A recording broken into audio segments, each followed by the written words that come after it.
मैं ज्योतिर्विद डॉक्टर गजेंद्राचार्य, प्रकाशक विशाल ज्योतिष कार्यालय, B37/3, बोध गया मठ, बैजनाथा कमच्छा, वाराणसी से यूट्यूब चैनल के माध्यम से अपने सभी सब्सक्राइबर लोग के लिए तथा संपूर्ण देशवासियों को ज्योतिष शास्त्र का विशेष ज्ञान प्राप्ति हेतु अपनी 25 रचनाओं में यह स्वर्णिम रचना बृहद ज्योतिष रहस्य है, जो कि 5151 पृष्ठों में 5005 कुंडलियों से युक्त शुद्ध हिंदी भाषा में 5 खंडों में विभक्त है। इस ज्योतिष महाग्रंथ बृहद ज्योतिष रहस्य को इतनी कलम अर्थात 525 कलम से मेरे द्वारा रचना हुई है। आज आप लोगों को जन्म कुंडली के सप्तम भाव में चंद्र और शुक्र ग्रह को बैठने का फल स्पष्ट शब्दों में दर्शाने जा रहा हूं। जन्म कुंडली के सप्तम भाव में चंद्र और शुक्र ग्रह को बैठने से जातक पत्नी प्रेमी होते हैं। ये अपनी पत्नी के प्यार में लाखों का धन हाथों से निकलते हुए देखते हैं, परंतु इन्हें तनिक गम भी नहीं होता। मध्यावस्था तक बहुत अत्यधिक धनोपार्जन ये पति पत्नी मिलकर करते हैं। दोनों उत्तरोत्तर शिक्षा ग्रहण करके कंप्यूटर के क्षेत्र में अत्यधिक यश प्रतिष्ठा के साथ धनागम भी करते हैं। 2 पुत्र एवं 2 पुत्री भी इन्हें होती है। मानसिक रूप से शांत होना स्वाभाविक लक्षण तथा पैतृक संपत्ति से पत्नी को लाभ एवं खुशी भी होती है। इनकी पत्नी का भाग्य उत्तम होता है, जिससे ये जातक बहुत अपनी पत्नी से प्रसन्न रहा करते हैं। सप्तमे से यदि शनि हो तो चंद्र और शुक्र शुभ फल अत्यधिक रूप से प्रदान करेंगे। व्यापार के क्षेत्र में लाभ तथा पत्नी को शांत स्वभाव बनाए रखेंगे। पुरुषों की भांति सद्विचारों से युक्त जातक की पत्नी रहेंगी। निर्मल हृदय वाली, शुद्ध आत्मा, पतिव्रता, विशेष पूजा ध्यान करने वाली, माता पिता के समान सास ससुर की सेवा करने वाली, संतोषप्रद विचारों से युक्त रहने वाली तथा अपने पति को निरंतर हृदय में बसाकर ध्यान करते हुए किसी भी कार्य को करने वाली होती है। ये जातक एक अच्छे विद्वान व्यक्ति होते हैं। भगवान शिव का परम भक्त पति पत्नी दोनों होते हैं। और यह भी स्पष्ट शब्दों में आप लोग जान सकते हैं कि जन्म कुंडली के लाभ भाव के स्वामी सूर्य ग्रह हों और पंचम भाव के स्वामी शनि ग्रह हों तो सप्तम भाव स्थित चंद्र और शुक्र के प्रभाव से जातक को लाभकारी व्यक्ति सभी अवस्थाओं में होना निश्चित है। इनकी विचारधाराओं पर प्रत्येक जन, साथ में रहने वाले साथी, संगी, मित्रजन आदि सहयोगी जन चला करते हैं। और पुत्र सुख जातक को अवश्य होता है। पुत्र की भावनाओं को ये जातक समझने वाले होते हैं। इनका पुत्र भी, इनकी संतान भी इनके विचारों का सम्मान करने वाले होते हैं। वृद्धावस्था में इनकी सेवा अवश्य ही संतान द्वारा होना ज्योतिष के दृष्टिकोण से स्पष्ट है। और जन्म कुंडली के कर्म भाव के स्वामी चंद्रमा हों तथा मातृभाव के स्वामी शनि ग्रह हों तो सप्तम भाव स्थित चंद्र और शुक्र के प्रभाव से जातक को कर्म क्षेत्र में अधिक अभिरुचि रहा करती है। जीवन का अधिकांश भाग कर्म क्षेत्र में ही इनका व्यतीत होता है। और ये जातक स्वेच्छा से कर्म करने वाले होते हैं। परतंत्र जीवन इनका नहीं रहा करता है। स्वतंत्र विचारधारा वाले ये जन्म काल से ही होते हैं। युवावस्था में अत्यधिक परिश्रम करते हैं। और अंत अवस्था में भी परिश्रम करना इत्यादि इनके द्वारा नहीं होता है। युवावस्था की भांति वृद्धावस्था में भी कर्मनिष्ठता इनकी अंदर भरी हुई रहती है। जातक को माता के प्रति बहुत ध्यान रहा करता है। इनकी माता भी लक्ष्मी स्वरूपा होती है और इनके विचारों पर चलने वाली होती हैं, अच्छी शिक्षा दीक्षा प्रदान करने वाली होती हैं। ये जातक धन संपदाओं के प्रेमी अवश्य होते हैं, लेकिन पारिवारिक क्षेत्र में ज्यादा ध्यान रखा करते हैं, परिवारजनों के लिए मर मिटने वाले होते हैं। और जन्म कुंडली के नवम भाव के स्वामी बुध ग्रह हो तथा धन भाव के स्वामी मंगल ग्रह हो तो सप्तम भाव स्थित चंद्र और शुक्र के प्रभाव से जातक का भाग्योदय 26वें वर्ष में होता है। ऐसे तो 23वें वर्ष से ही धन उपार्जन करना आरंभ कर देते हैं, लेकिन आगे की अवस्थाओं में जातक को कुछ मानसिक परेशानी धन उपार्जन करने में होती है, लेकिन अधिक समय तक परेशानी नहीं रहा करती है। मानसिक तनाव में भी जातक प्रशंसनीय कार्य करने की क्षमता वाले होते हैं।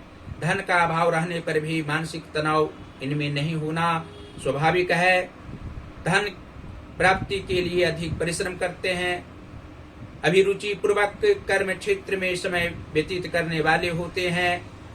और सप्तम भाव के स्वामी मंगल ग्रह हो तथा लग्नेश शुक्र ग्रह हो और सप्तम भाव में चंद्र और शुक्र विराजमान हो एक साथ, तो अवश्य ही जातक पति पत्नी में मधुर संबंध होना, दाम्पत्य जीवन सुख में व्यतीत होना और अधिक समय तक दोनों का दाम्पत्य जीवन समान रूप से प्रेम पूर्वक व्यतीत होता है।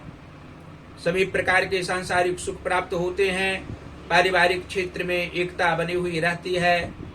इनकी विचारधाराओं पर इनके बाल बच्चे और सगे संबंधी भी चला करते हैं।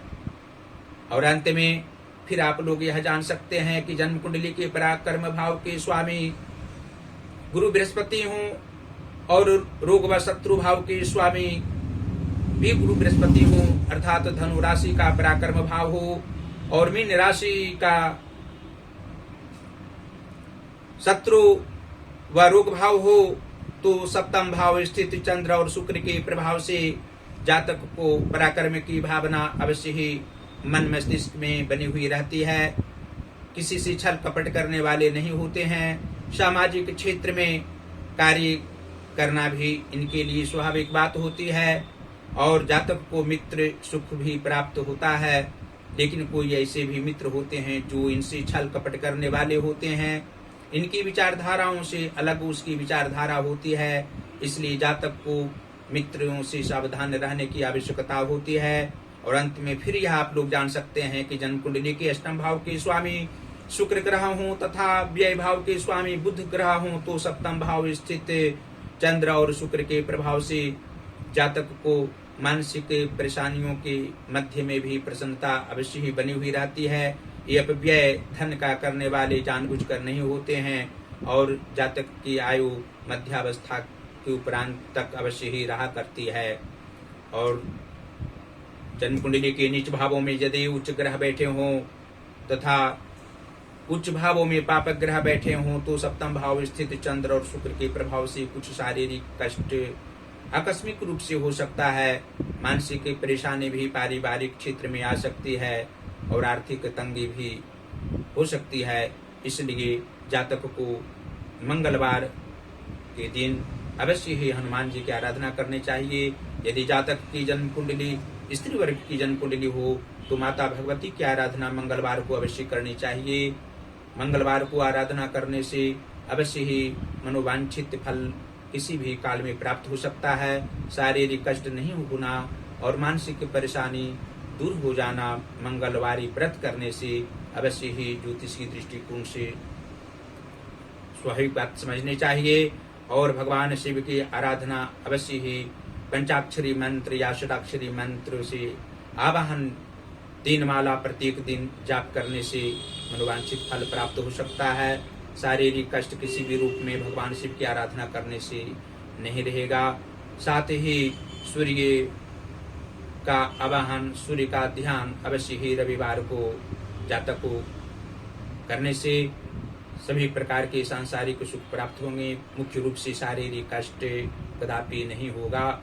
और अंत में फिर इस ज्योतिष महाग्रंथ बृहद ज्योतिष रहस्य को आप लोग अपने अपने घरों में अवश्य मंगवावें।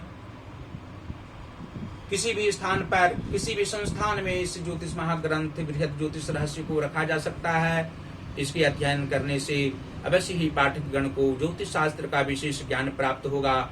एक ज्योतिर्विदों की भांति, ज्योतिषियों की भांति अवश्य ही आत्मिक ज्ञान प्राप्त होगा, जिससे अनेकों जन का कल्याण आप लोग सांसारिक जीवन में रहने वाले व्यक्तियों को कर सकते हैं। सभी प्रकार के दुख को दूर करने का उपाय इसमें वर्णन प्रेम पूर्वक हमारे द्वारा हुआ है।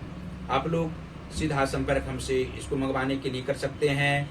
और हिंदी का पुस्तक आप लोग यहाँ से प्रकाशित करा सकते हैं, संस्कृत का पुस्तक प्रकाशित करा सकते हैं, इंग्लिश का बुक भी प्रकाशित करा सकते हैं।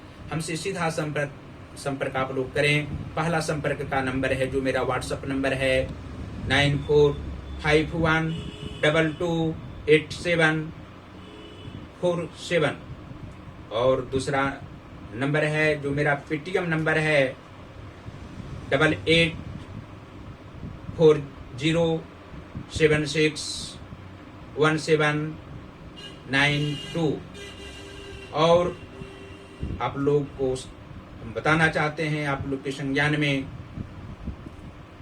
कि अपनी 25 रचनाओं में जो मेरी 18वीं रचना है उसका जो 3333 वर्णानुक्रम उपदेशात्मक वाक्यों में उसका एक एक वाक्य इंस्टाग्राम पर हम दे रहे हैं। इंस्टाग्राम पर भी ज्योतिष महाज्ञान हमारा अकाउंट है। उस अकाउंट को अवश्य आप लोग खोलेंगे तो अवश्य ही हमारी सभी जो वाक्य प्रत्येक दिन देते हैं आप लोग देख सकते हैं। आप लोग आत्मज्ञान वाक्योपदेश से प्राप्त कर सकते हैं। अवश्य ही आप लोग हमारे अकाउंट ज्योतिष महाज्ञान को फॉलो करें। और फेसबुक पर भी आप लोग हमारे सभी वीडियो को देख सकते हैं। जो यूट्यूब पर वीडियो देते हैं उसको फेसबुक पर भी प्रत्येक दिन डालते हैं। और इंस्टाग्राम पर भी जो देते हैं उसको भी डालते हैं। इसलिए आप लोग ज्योतिर्विद गजेंद्राचार्य जो हमारी आईडी है, फेसबुक की आईडी, आप लोग अवश्य खोलें और हमारे सभी वीडियो को देखें। साथ ही यूट्यूब पर जो ज्योतिष महाज्ञान हमारा चैनल है उसको अवश्य ही सब्सक्राइब करें। घंटे का बटन दबाना कदापि ना भूलें और हमारे सभी वीडियो को शेयर करते रहें। देवादिदेव महादेव श्री काशी विश्वनाथ जी से मैं प्रार्थना करता रहूँगा आप लोगों के लिए। आप लोग सदैव स्वस्थ रहें, प्रसन्न रहें और अपने परिवारजनों के साथ सुखमय जीवन व्यतीत करते रहें। साथ ही अपने परिवारजनों के साथ हमारे सभी वीडियो को देखते रहें और वीडियो को देखकर जो ज्ञान है उसको आप लोग अवश्य ही वर्धन करते रहें। आप लोग विकासशील रहें, जीवन सुखमय व्यतीत करते रहें। धन्यवाद।